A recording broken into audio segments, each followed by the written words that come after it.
session and using the recording for this purpose. No other recording, including the use of AI functionality or transcription, is permitted.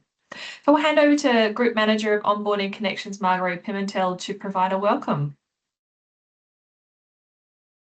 Hi everyone. Look, it's so great to see you all here. I can see the numbers notching up as we speak. I really just wanted to say thank you so much for working with us in partnership in the context of developing this, sort of shaping and developing this service, this optional service that we're sort of looking to offer to you as you begin your connection journey with us, and to support you through that phase. I think sometimes we underestimate the amount of experience and expertise, sorry, my light's just gone off, expertise that industry can provide and that we can leverage when we're actually shaping changes or transitions to the energy industry. And it's really great to actually see what the collaboration with industry has produced in this particular guideline itself. I'm going to stop there and actually hand over to the people who have been doing all the work on this. I'm going to hand back to you, Laura, I think. Great. Thanks, Margarita. And thank you everyone for joining us for our third and final webinar of the Connections Reform Initiative webinar series. So this one will be focusing on the optional pre-application support services. My name is Laura Murphy. I will be your facilitator for today's webinar, and on behalf of AEMO and the CRI project team, we really appreciate you taking the time to join us. So I'll just start with an acknowledgement of country. So we acknowledge the traditional custodians of the land, seas and waters across Australia. We honour the wisdom of Aboriginal and Torres Strait Islanders elders past and present, and embrace future generations. We acknowledge that wherever we work, we do so on Aboriginal and Torres Strait Islander lands. We pay respect to the world's oldest continuing culture and First Nations peoples' deep and continuing connection to country, and hope that our work can benefit both people and country. So we'll be using Slido today, and for anyone who's participated in our last two webinars will be experienced this. However, you've got a QR code on the screen now, and also a code will be shared in the chat that you can access via your desktop. So please don't use the Teams chat, we'll be using Slido. You can submit your questions throughout the session. However, we do have a dedicated question and answer opportunity at the end of the webinar. So we'll try and have about 15 to 20 minutes to take time to answer these questions. Where we don't get to any of the questions, if we run out of time, we will circle back and answer those following the webinar. On to our agenda for today. So we're going to go through a bit of a welcome and our objectives. Then we'll be moving into the pre-application background and objectives, our guideline and process overview. Then we'll go through the detail of the optional 5 packages. So there's 5 of those, and then into our Q&A portion. So our objectives for today. So we're here to present the overview of the pre-application support services guideline, give you that opportunity to ask questions, and then we'll also share links to where the guide is on our website, and provide you with an opportunity to get in touch if you do want to find out any more information or have a discussion about this optional service. So I'll be handing over to our presenters today, which is Erica Twining, Manager of Connections Reform, and Danushka Suryadasa, who's the Engineering Manager for the New South Wales ACT. So I'm going to hand over to Erica now. Thanks, Laura. And thank you for everyone for showing your interest in this work stream, and particularly thank you to those who have been involved along the way in the development of this work stream and providing feedback to the guidelines that we've drafted, and basically supporting us through a process, development of a process that's going to work for all parties. So the pre-application workstream was established under the Connections Reform Initiative in response to industry feedback, which highlighted a range of challenges associated with the existing connection application process. In particular, developers were unable to engage with the NSP and AEMO on key design principles until they submitted a complete connection application.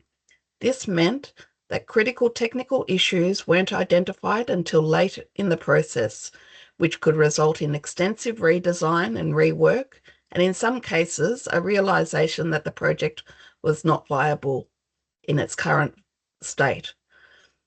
This was happening after significant time and money had already been invested.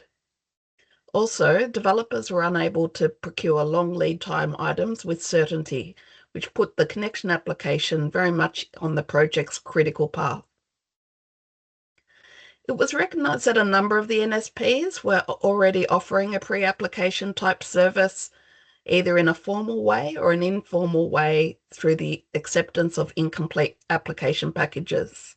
However, the approach varied across NSPs and didn't typically include AEMO in the early engagement discussions. Thanks, Peter.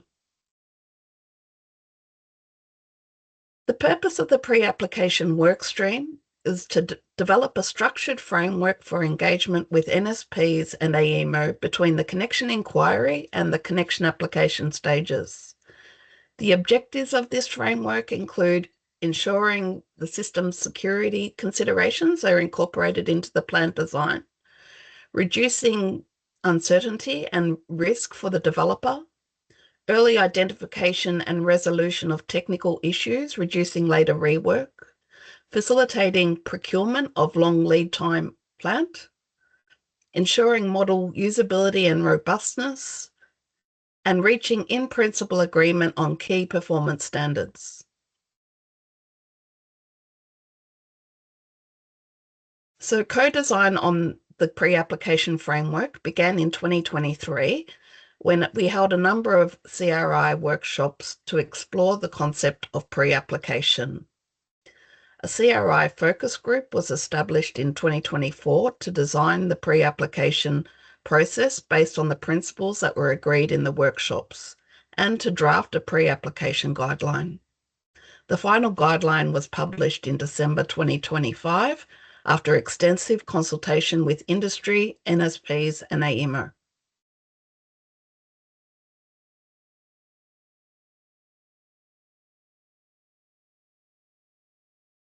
So the pre-application support services guideline, which is now published on our website, it outlines the objectives of the pre-application stage, the cost recovery mechanisms for this service, the pre-application process, and the 5 optional pre-application packages that are available to developers. This slide presents a high-level overview of the pre-application process.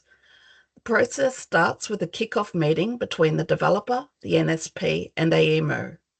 And in some circumstances, the OEM may be invited to join this kick-off meeting as well. The purpose of the kick-off meeting is to agree on scope, the activity plan, including responsibilities and timing, the information that will be exchanged between parties, and also to align on the ways of working. Once the scope has been agreed, the NSP and AEMO can provide indicative timing and estimated assessment costs. There will be regular project meetings during the pre-application phase so that changes to scope, timing, or cost can be flagged and agreed by all parties. As I've mentioned, there are 5 optional pre-application packages which will be presented in detail by Danushka in a moment. It is important to note that the pre-application stage is not intended to create more work for any of the parties, but rather to bring forward work that will facilitate design and investment decisions. As Danushka will cover later, studies undertaken in the pre-application phase won't need to be repeated in the application phase unless there has been material changes to the plant design or the surrounding network. Thanks, Peter. So pre-application is an optional service which isn't mandated under the national electricity rules. As AEMO is a not-for-profit organisation, we need to recover the costs associated with providing this service. AEMO's costs will be recovered using a fee-for-service arrangement based on AEMO standard connections charge-out rates. These fees may be invoiced directly to the applicant under a standard contract, which will be made available on our website. Alternatively, they may be passed through the NSP under the NSP's Connection Services Agreement, as is the standard practice for connection applications. The cost recovery arrangement should be discussed and agreed at the kick-off meeting.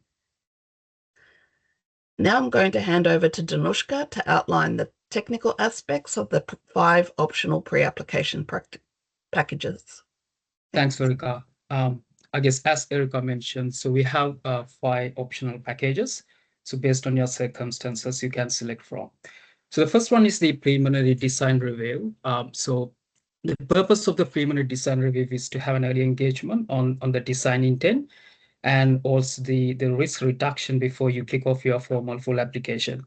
So the focus area under the preliminary the design review will be but not limited to the plant sizing, any systems remediation scheme if you're proposing one, and control the voltage control strategies or any other control strategies, and also the reactive power capability of the plant.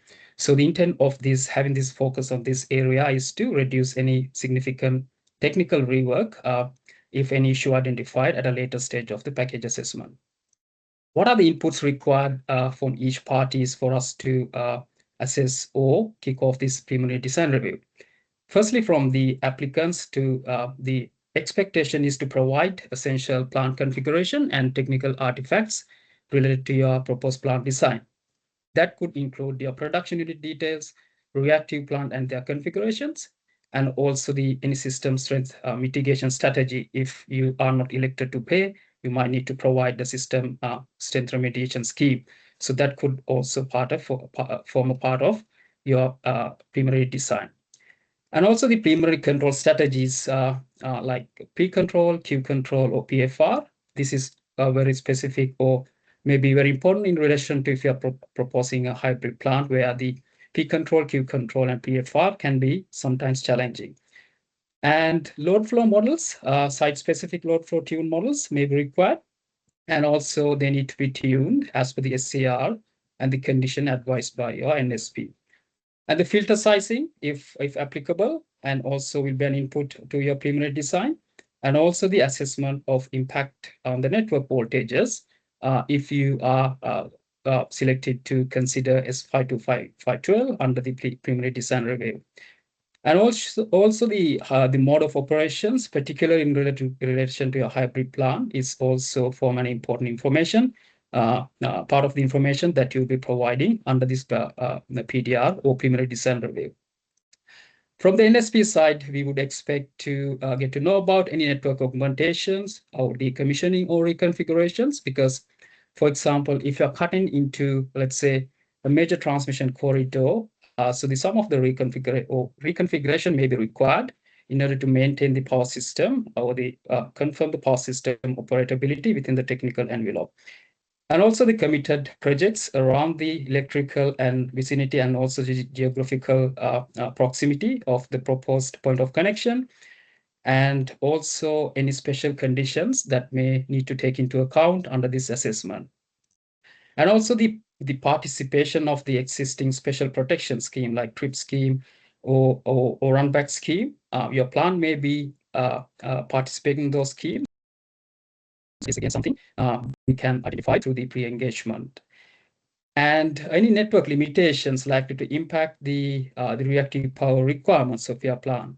Again, going back to the same example, let's say if you're cutting into a major transmission corridor, for example, let's say 300 plus kilometer length line, and the next contingency, if you put in such a way that you are readily connected into 200 plus kilometer line, the reactive power capability, the injection as well as absorption proposed under your automatic access standard may or may not be sufficient enough for you to operate in the full spectrum if it is your base charging and discharging. And also sometimes not having enough reactive power or adequate reactive power margin could potentially put you in a difficult situation if this is identified at a later stage of your project. And also the midpoint voltage, that is something that we would expect from NSPs. That is basically for the assessment of the reactive power plant capability or the adequacy of the reactive power plant capability. And from AEMO side, what we will bring to the table in this process is the operation knowledge and data we have in terms of making sure the proposed connection will not have any implication on AEMO's and NSP's ability to operate the system within the technical envelope defined by the requirements.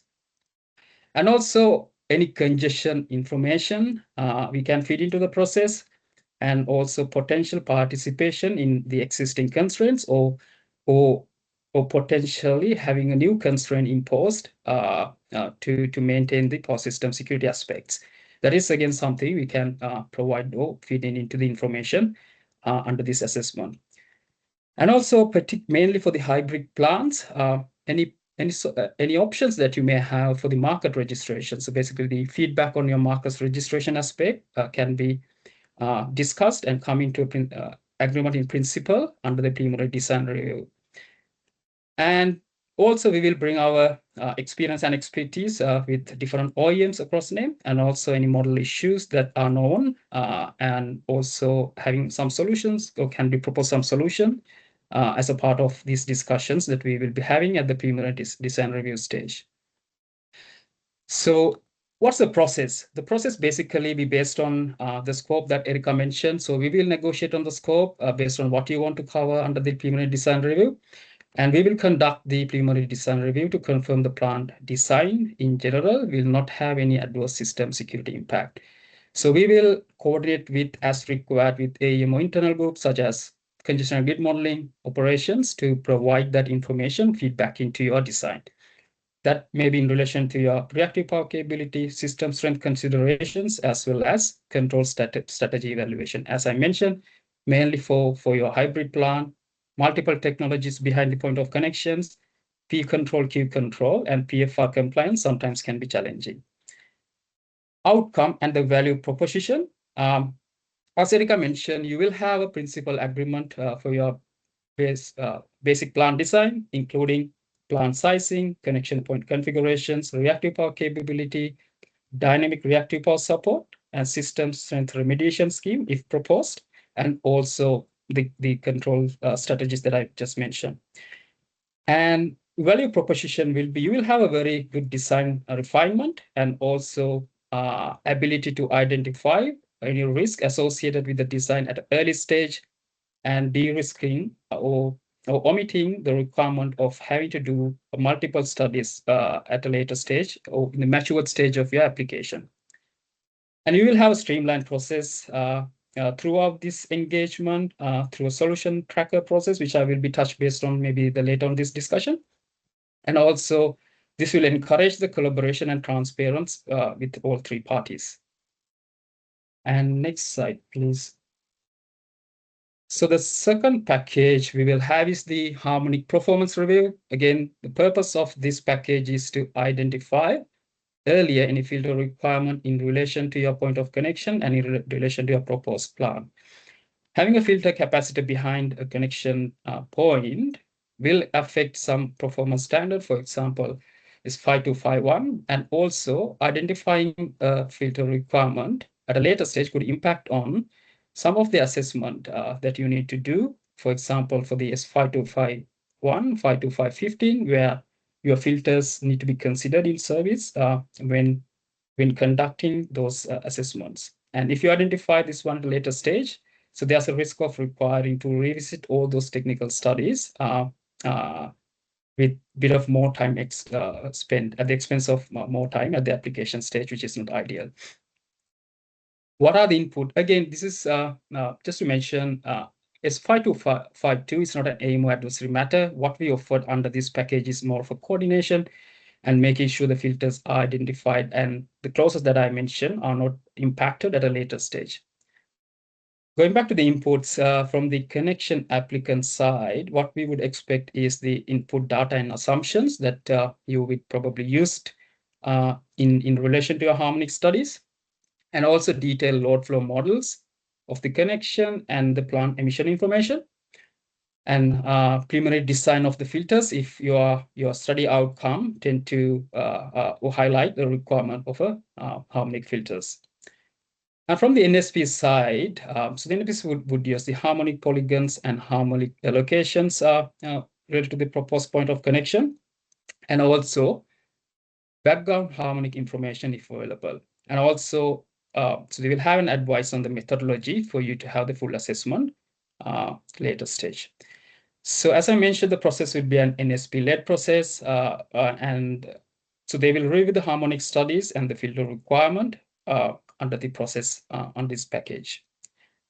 The outcome, again, in principle agreement on the filtering requirement and also the approach that if further studies or further analysis needed at a later stage, so we'll come into an agreement on the approach and the requirements. And also, it is possible to have an agreement on the 5252 performance standards as well. It's again based on the scope that you negotiate at the scoping stage of this package. And filters, so having this one identified, as I mentioned, so it will de-risk some of the requirement of repetitive assessment, for example, in 52515, where you need to consider the existence of the harmonic or switch the harmonic filters on when you're doing the right-through SCR assessment, and also some of the requirements under the, if you're assessing the SSIG, System Strength Impact Assessment Guideline, Appendix B. Next slide, please. The third one we offered under the optional packages are the partial DMAT review. Again, the purpose of the partial DMAT review is to confirm the site-specific EMT and RMS model, and they are robust and comply with the PMSG requirements prior you go out there and do the full-blown assessment for your full connection application. And please note that this is differ from the early assessment framework. In here, you need to have the site-specific tune model for your proposed point of connection. The inputs required for this process would be mainly the PSSE model and its user guide, PSCAD model and its user guide, and also the DMAT report for each model. And as the name implies, this is a partial DMAT review. So based on your appetite, you can, I mean, the minimum requirement probably would be this, the table 22 of DMAT guideline, which is the bare minimum requirement for to demonstrate the model compliance. However, based on your appetite, this and also the complexity of the model, for example, complexity of the plan, for example, hybrid plan, multiple technologies, DC-AC couple scenarios, you can opt in to cover some extended scope in addition to table 22. And also, if any frequencies can impedances into the point of connection, and we do understand some OEMs and consultants may use the frequency scan to identify or rather tuning requirements for your plan. And if it is available, we would expect to have that one available as an input from the connection applicant. What AEMO and NSP will bring to the process against the experience that we have with OEMs models, and also the normal model issues for different versions, and also for different SCR tuning and different plan and network configurations. So we'll feed into the process when assessing the partial DMAT review. And also not to mention the learning on prior knowledge and across all the projects, across all the all name regions, as well as a variety of technologies that we've been assessing so far.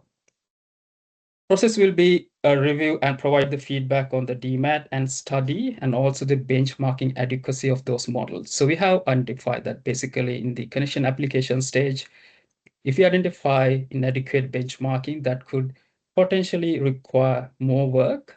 And if any material change to the model happen, that could reflect redoing some of the compliance studies that you have already completed. The intention of this stage is to limit or not to have any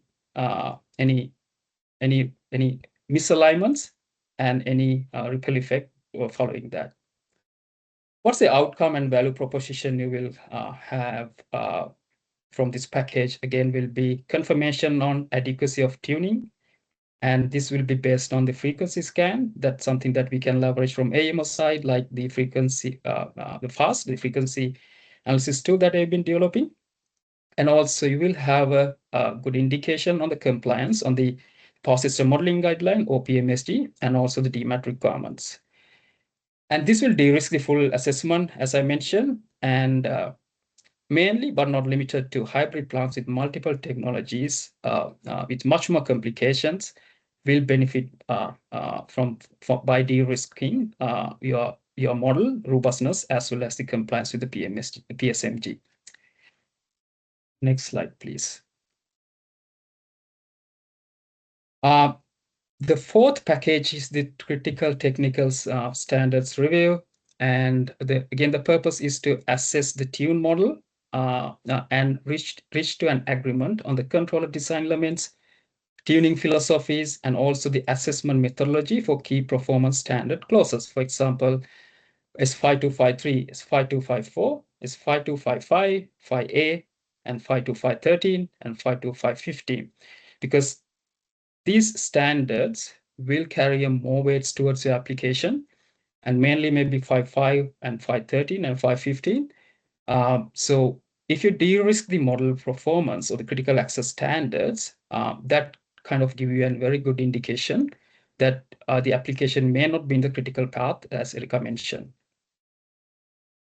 Moving to the inputs, what are the inputs that we required from you for us to kick this package or kick the work under this package off? Mainly, again, it's based on the scoping and what clauses you prefer to cover, and regardless, we will need the site-specific RMS and EMT models and their user guides, and voltage control strategy, and any specific plant limitation known to OEM or to you that could potentially impact on the multiple flow ride-through capabilities of the plant. And also, based on the scope that you agreed, EMT SMIP studies for agreed clauses. And also Nyquist or border plot if available for stability assessment, and if you have done that one in the tuning. So maybe there's something available, and that's something you can feed into as the input to this package itself. From AEMO and NSP side, we will, again, as I mentioned, the experience that we have in the models and the point of connections, and also the network configuration around and also the technical envelope. For example, let's say the voltage, the high and low ends of the voltage in the network around that area will be feeding into the assessment, again, based on the clauses that you want to cover. And in the modeling front, we will have better visibility on the issues, strength, and weaknesses of those models, and we can potentially propose some solutions to consider as a potential solutions to the problem that we may see. In the process wise, so we will be checking key conditions check for the specific technologies. For example, if it's a hybrid plant and your intention is to operate, this one is a hybrid plant only. For example, let's say it's a DC couple that you want to operate all the time as a hybrid, and you don't want to operate the plant in individual technologies. So the assessment will be limited to the hybrid plant of the hybrid operation of the plant. So those are the considerations that we can again discuss and come into principal agreement on, and those concepts can be used to expand your full assessment or the complete assessment, the complete application package. And also we will use as I mentioned in the previous one, the tools that are available to AEMO, like frequency scanning tool to identify any instabilities of your controller design or any potential issues around certain frequencies. So this is also something that we can check under the process. And what's the outcome and value proposition that you have under this package will be, you will have an agreement on the scope for you to go out there and perform complete your full assess or full complete application package assessment or the compliance assessment. And we will not have any surprises or at the later down the track. And also confirmation on suitability of the model tuning and performance for critical technical standards will again be an outcome of this process. And we will provide you on feedback on the modeling outcome as well. And the value proposition, you will have a early compliance indication of the early compliance, as well as you will have confidence and also a risk visibility if there's any. Moving into the next package, the last one. Thanks, Peter. Wide area integration and assessment. The purpose of this package is to verify the RMS or can be RMS or EMT based on what you choose from. The models meet the PMSG requirement as well as compatible with some of the systems, both AEMO and NSP use. For example, the integration compliance for the PSCAD wide area model from both NSP and AEMO side, as well as some of the system that AEMO only use, for example, AMP, AEMO modeling platform, used known as OPDMS, and also the energy management system, also known as EMS, because they do have their own requirements when we're integrating those PSSE models. For example, in modeling a PPC as an exciter in a multi-feeder system may not be acceptable in terms of the AMP integration.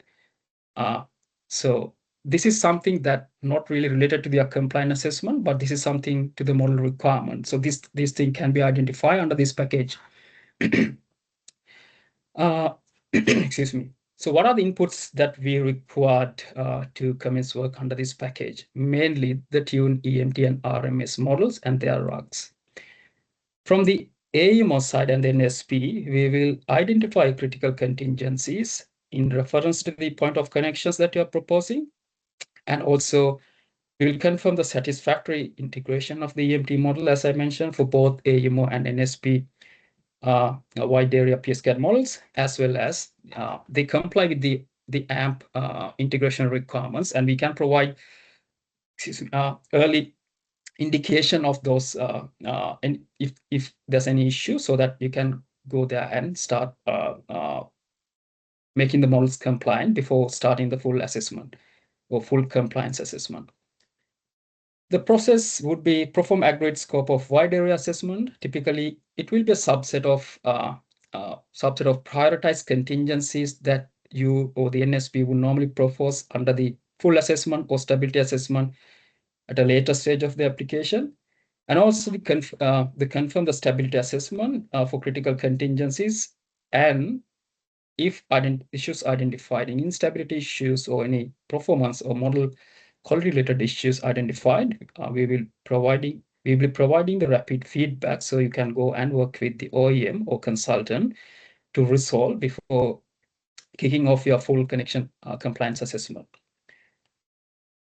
The outcome of this package would be you will have confirmation on stable name operations or other integration of your plan to our system, as well as NSP's wide area models, and confidence on, so you will have a boost confidence on assessing 5255 and 5A and 513s, where those are the clauses you as normally carry a higher weight in the connection application stage. If you de-risk through your models through this engagement, you'll have a boost confidence on 5255 and 52513 on those clauses when you're performing your full compliance assessment. And also confidence on stability, and also you will have a very good understanding about the time, or have more certainty about the timelines in the long-term planning process when you prepare a project schedule, because you will take the connection application away from the critical path. Then you can accordingly have a better certainty on the timelines in your project life cycle.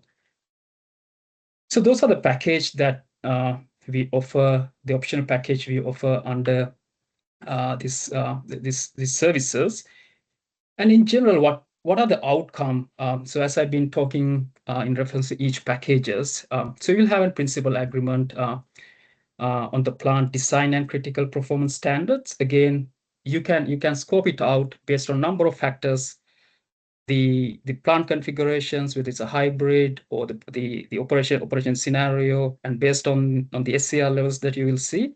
So you can customize and put it to the scoping space, consider the scoping stage, and negotiate on a package of work. And agreement reached in the pre-application stage should be captured or will be captured in the solution register, and it will continue throughout the project life cycle from the pre-application stage all the way to the commissioning or the R2 model validation. And consideration will be given to work completed in the pre-application stage, as Erica also mentioned. So we don't expect to do any repetitive work. So whatever you complete at the pre-application stage can be reused and will be reused at the application preparation or the application assessment stage. Now, one can have questions. Can there be any scenarios this in principle agreement can change? The short answer is yes. There can be a few scenarios can have an impact on the agreements that we reach into. For example, if you propose a material change to the plan, for example, let's say we do the pre-application to a solar farm. If you want to add a BESS and you want to operate both BESS and solar in the hybrid mode only, some of the conclusions that we come or the agreement that we reach may not be valid anymore. Reason being, your plant, the design has significantly changed. However, we still can identify certain assessment, or we maybe still may be able to carry forward some of the assessment that we do based on your plant design. And project close, so any changes to the committed projects close to the electrical and also geographical vicinity of the plant can also have an impact on certain conclusion or agreement we make. And also network changes and augmentation. If any network changes and augmentation occur closer to the point of connections that may impact on your plant, that could also can have a impact on the principal agreements that we made in the pre-application stage. However, network augmentation and changes are known to have a very long lead time, and it's very likely all those assumptions are actually captured or will be captured in the pre-application stage, pre-application assessment stage. And lastly, any rule changes that mandate to change or have an impact on the performance requirement can also have an impact on any application, any agreement that we made under the pre-application outcome. Laura, I'm handing back over to you. Thank you. Excellent. Thanks so much, Danushka. So I'll just go through our next steps since we've gone through the content of the webinar. So this presentation has been a high-level summary of the pre-application support services guideline. We encourage you to review that guideline on our website, and we can provide links to that following this session in email. We'll also send you a link to a webinar survey following this in the chat and also via the email, just because we'd like to ensure that our webinars are always maintaining a process improvement element and ensuring that they are providing the right amount of information for you. If you do have any questions that we weren't able to answer today, please contact us on contact.connections@aemo.com.au. You will receive an email from that email address, so you're welcome to reply if you do have any further questions. So we'll move into our question and answer portion of the webinar. We've got about 20 minutes, and I appreciate that there's been lots of questions coming through already on the Slido. So what I will do during this, I'll try and collect questions where possible. However, some of them also will be answered throughout the responses that we do receive. So if your question isn't directly read out, potentially your answer is also going to be explained in another question. So Erica, I believe this one might be for you to answer. So will AEMO and the NSP provide their feedback together so that the responses are not delivered in part or revised later? What happens in the case where the NSP is unwilling to accept partial package? Yeah, sure. So ideally, all three parties will be very much involved in the pre-application phase, and that's why that kickoff meeting is really key to agreeing scope, and also the scope split between the NSP and AEMO. So in terms of, I missed the second half of that question, sorry. Oh, sorry. The second part was, what happens in the case where the NSP is unwilling to accept the partial package? Okay, so obviously this is this stage is not mandated under the rules. However, we've done extensive engagement and consultation with all of the NSPs in the network, and they have all been really broadly supportive of adopting this pre-application approach. You know, acknowledging that some may or may not have the resources available at the time that when the work is being done. And that's why it's really key to, you know, in that early phases, working out who will be doing the work and who will be, and the timeframes that they can provide that work in. And it may be that, you know, one party, either AEMO or the NSP, takes a lead on the work, but the other party is included in the key decisions that are made along the way. Right. Thanks, Erica. Probably similar sort of theme. Normally, application package is submitted to the NSP, while the pre-application is submitted only to AEMO. Will AEMO coordinate with the NSP? So that's not the intent, that it would only be submitted to AEMO. As I said, this is very much a three-way process.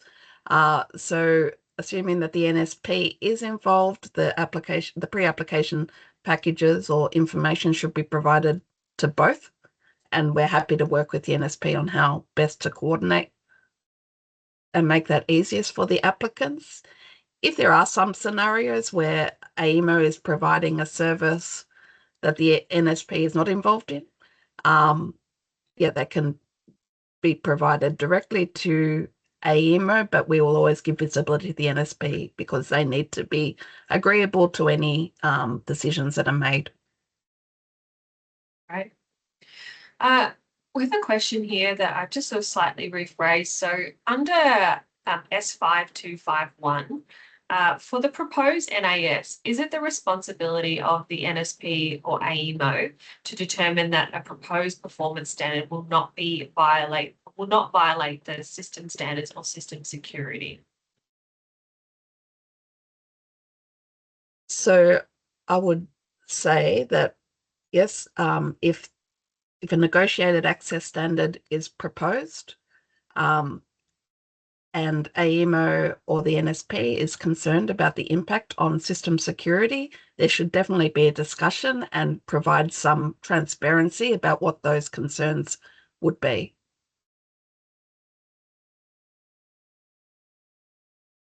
Great. Thank you. Developers usually prefer to perform full power quality studies at detailed design stage for accuracy. Do you think the harmonic assessment would be accurate at a very, very early stage? So that's a really good question, and we received mixed feedback on the harmonic assessment and whether it should be done earlier or later. And it does seem to depend a little bit on the technology, whereas some BESS type applications, they were keen to do that earlier, whereas potentially wind farm thought it came later in the process. In terms of the timing of all of these pre-application packages, it really is up to the applicant when they think works best for them in terms of being ready to provide meaningful inputs, but also when they need the feedback from the NSP and the AEMO about what their thinking is.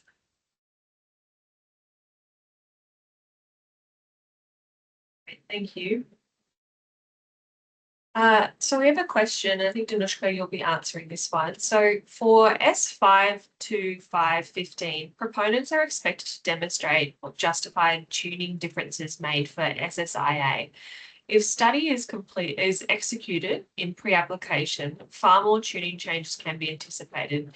Will AEMO accept results without asking to rerun later?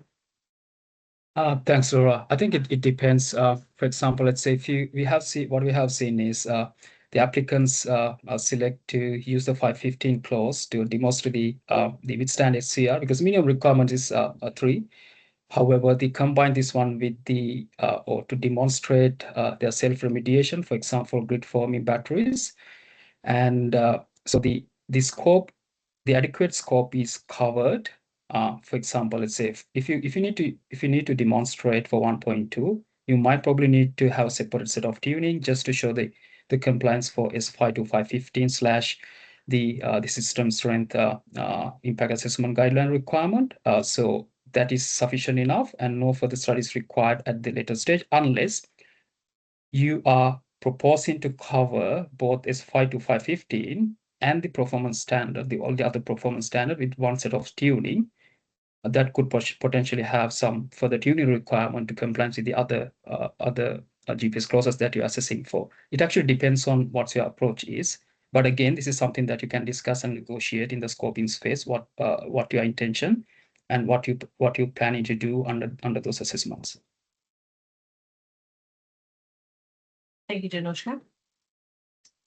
How long will the pre-application advice be valid for, given the regularity of rule changes and also the changing network? For example, if a connection application is not made immediately following the pre-application advice. I can answer that. So I think instead of saying like how long in terms of a length of time, I think it really will come down to those changes that happen between the pre-application and application. So as Danushka discussed on, I think, his last slide, there are a number of scenarios where we may need to revisit some of those agreements that were made in the pre-application. And one of those scenarios would be if there has been a subsequent rule change that impacts this connection. So it really is dependent on the materiality of the changes between pre-application and application and how it impacts that actual plant. Thanks, Erica. We have a question here from Alirez. Which packages actually reduce R1/FIA/AEMO's due diligence time, and by how much? And in the brackets, typical range. Maybe I can take that one. Yeah. Yeah. So I think it's based on again, number of conditions that or the situations, whether your plant is hybrid, what are the scenarios that you are planning to operate for. So you need to think about what will best suits for your interest. And for example, if you take in a low SCR, if you're connecting to a low SCR scenario, what I would probably think is my plan, I would probably go for the model robustness package where we provide the partial DMAT, because you get a confirmation on the adequacy of your model and the compliance of the models, and also that you can go out there and do your full assessment. And in terms of the timeline, it's very I think it's very based on it's a scenario basis and how complex your project is, and also the complex of the cutting in arrangement if you're cutting into a new location or something like that. So you can have an idea about the scoping phase based on what you're proposing for. So first we need to understand what are the plant specific details, then you can scope out and have an understanding about the time savings and those things accordingly. Thanks, Danushka. And I think we've got another second part to this question. So which outputs are accepted later without rework and which will be repeated anyway? So we don't expect to repeat unless, as I mentioned, the scenarios that may potentially need to revisit what we agreed before. Then we don't expect to rerun any of the studies that you might have completed in the pre-application stage, unless plant design change or rule change or network change. So we can reuse those the studies that we have already completed, and also any conclusion or any Any agreement that we come into and captured will be captured under the solution register, and everyone will have the visibility too. Right, thank you. Load flow studies, PQ capability, and system strength are typically checked at detailed inquiry stage. In this framework, are we expecting the proponents to engage with these items even before inquiry stage? I can answer that. So detailed inquiry phase is a mandated phase for distribution applications in the NERS. So, and I think in the guideline, we acknowledge that some of these aspects of pre-application may actually already be covered in a detailed inquiry response. And so obviously this will be, will come down to scoping of pre-application. The intention for pre-application is that it follows the inquiry response, whether that be the first inquiry response or the detailed inquiry response. And it's between that inquiry response and the application submission. Right. What happens if the OEM selected by the proponent has an early assessment framework certificate for the product offered? Does the pre-application process still apply? So yeah, we strongly encourage OEMs to engage with us on that early assessment framework. And there are aspects of the pre-application phase which would be reduced if they have gone through that. So those non-project specific items like the model robustness and the DMAT tests that are not specific to the connection location. Obviously, the EAF is not intended to be a location-specific assessment, so any location-specific advice would need to come in through the pre-application process. And what changes automatically invalidate the pre-app outcome? So we've got examples of OEM change, layout, nearby projects, network update, or rules. So I think you answered this a little bit earlier, Erica, but OEM change and layout. Yeah, I mean, again, we will assess each change as it's proposed, and I don't think there is an intention to invalidate everything. We'll just need to assess what the materiality of that change is. If there is an OEM change, then we would need to assess the performance of the new technology under previous, compared to previous agreements.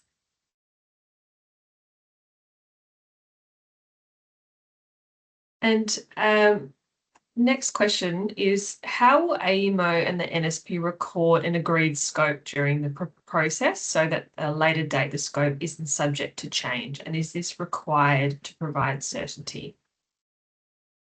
Yeah, so the agreed scope, so there's two aspects. If the work's being undertaken under the standard contract that we will publish on our network, the scope will be captured in that contract. If the work is being undertaken as via the NSP under the Connection Services Agreement, then the scope should still be agreed upfront in the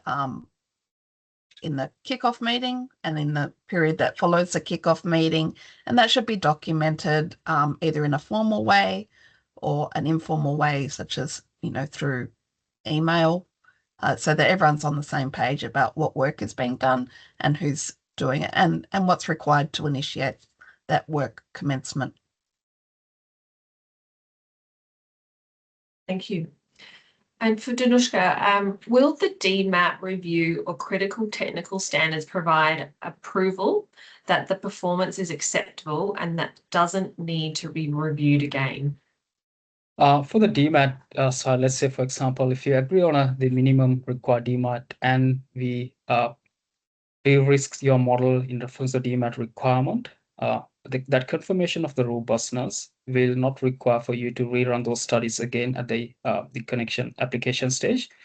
In terms of the critical access standard review, the intention is not to, again, it's based on the scope that you agreed beforehand. Intention is not to have an agreement or negotiate on the scope, the performance standard is there. It's rather negotiating on your approach of the assessment and can be performed at a later stage, because it's more of a providing you and a visibility about the technical standard, what we would expect at the connection application stage, right? So let's say if you negotiate on a scope that would cover pretty much, the access or the given access standard review, that in that scenario you don't need to repeat that one again in the application stage.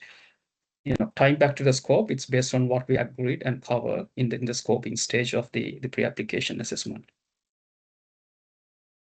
Thanks, Danushka. And then we have time for just one more question before we close the webinar. For those that we can't get to, we will provide a response following this session. The final question is, have we considered providing a fixed review timeline for the pre-application stage? Yeah, we certainly have.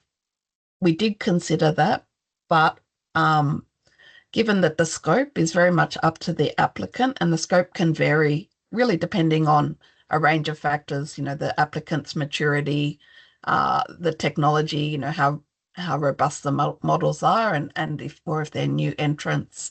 So in terms of agreeing that time frame, it really is important to consider what the scope is for the specific project.